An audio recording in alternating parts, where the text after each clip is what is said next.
Hello, welcome to Video Mania 2. I'm the dude manning the counter, Duncan, and I hope you all had a great holiday weekend. And now I'm back with a new video, and today I'm going to talk about a sequel to a movie I did about a month ago, and it's called Universal Soldier: The Return. It is a sequel to the original Universal Soldier that starred Jean-Claude Van Damme and Dolph Lundgren. It was directed by Roland Emmerich. This time, this movie, Jean-Claude Van Damme returns as Luke Devereaux, but it's a new cast and new director, and this movie has a very different feel from the original. One thing I really like about this is I love the original. It's an all-time favorite of mine, and this one is too.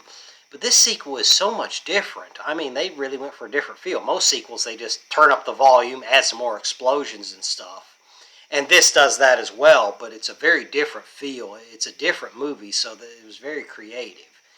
Now, this movie stars, as I said, Jean-Claude Van Damme returns. It also stars Michael Jai White as the villain here. He plays a computer named Seth. And Bill Goldberg in his film debut. This is when he was the hottest thing in wrestling, back when wrestling was really big. This was his film debut. It had Kiana Tom, who was like on those ESPN fitness shows. And it also had Heidi Shantz as the love interest, and she's a journalist. And she plays Erin Young, and she's trying to learn more about this facility. Now, this movie starts out very quickly, and it starts out as a training exercise, and you get to see Van Damme do his thing. And you get to see the Unisols that are new and improved now. From the first film, you know, they were impressive, but they had a limited window of how much they could be used, and they had to be cooled constantly. Now the Unisols still have to be cooled, but not nearly as much, and they're much harder to defeat now. So the principle is still there. You know, you have combat veterans who had lost their lives in a war or wherever, and so now they've been regenerated. So that's still here, the basic premise. Now, this movie, one thing it really goes for is, you know, a lot of movies now are like, do we need to be funny and have some action? You know, have all these boxes you got to check off. You know what box this one checked off? Fun. That's it. It just went for fun, and everybody involved went for fun. And the thing of this movie, too, is directed by a guy named Mick Rogers, who was a stunt coordinator and a stunt man, so he just pulls out, you know, all his tricks, you know, the stuff that he was really good at. But it does still have the story, too, so this movie knows what it is. Now, the story starts out, Luke Devereaux now has a daughter, and he works for a Dr. Kottner, who does this, who works at a facility in Dallas, Texas with the Unisols.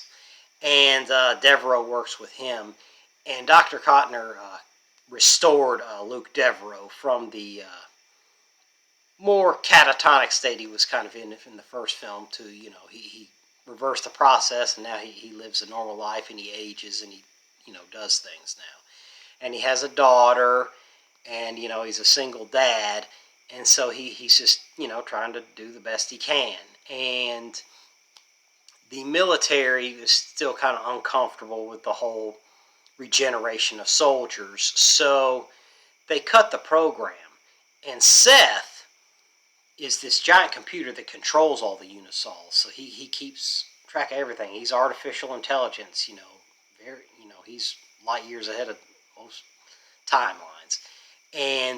But the thing is he wasn't designed to do certain things. But guess what? He starts to do them, and when he finds out the program's been cut, and, you know, he has to survive. You know, he wants to, you know, evolve beyond the computer that he is. I mean, he's self-aware, and a former employee there that the facility fired had the guy kept a special body for him. So Seth moves himself to this ultimate body, you know, and that's where you see Michael Jai White, who got even more shredded up than he usually is, and for the role. So he was perfect casting for this. And Goldberg plays Romeo, one of the main Unisols that's just mean. And so the chaos starts out because Seth moves himself, and now he's looking to take over and survive. And Devereaux has to stop him. And so this is where the fun begins. There's just shootouts, explosions, all kinds of stunts, a little bit of humor here and there. And Aaron Young is a journalist that was doing a little story on the facility, and that's when everything goes wrong. So she wants some answers, and she gets stuck with Devereaux. And they have surprisingly good chemistry for an action movie. I mean, they play off each other really well. And Heidi Shands was really good in this, and I'm sorry she didn't have more roles because I thought she was a very lovely and talented actress. So she was really good here. Now, the story progresses, and they escape from the Ryan Lathrop facility, and they go try to find internet, and Devereaux goes to a strip club because he's like, they have internet, and she's like, how do you know that? And he's like, I saw it on 60 Minutes. She's like, yeah, right. So anyway, there's that little humor too. So they go in there, and of course you have to have a big giant fight in a strip club, so that goes in there, and that's a crazy scene, a lot of fun. And then they go back to the facility for the final confrontation. But his daughter got hurt in the ensuing chaos earlier because she was there. She had to stay with her dad, do her homework and stuff. Anyway, so she was there, and now she's in the hospital, and she has a head injury. But Seth actually takes her back to the facility and helps her. But Luke still wants to get her back. So there's all these conflicts here, and Van Damme really grew as an actor for this role. You can see because he did the humor, he did the emotions, he did a lot of range of things. So this is where he really improved. And I talked about the other cast who are all great in this. And I saw this movie opening night at the Metroplex, and I had a blast, and I've loved it ever since. And so while it is very different from the original, it's still a worthy entry. There have been some other Universal Soldier sequels that discounted this, and I think that's a shame, and they were experimental is the way to put it. They were really out there. But this one's more conventional, but a ton of fun.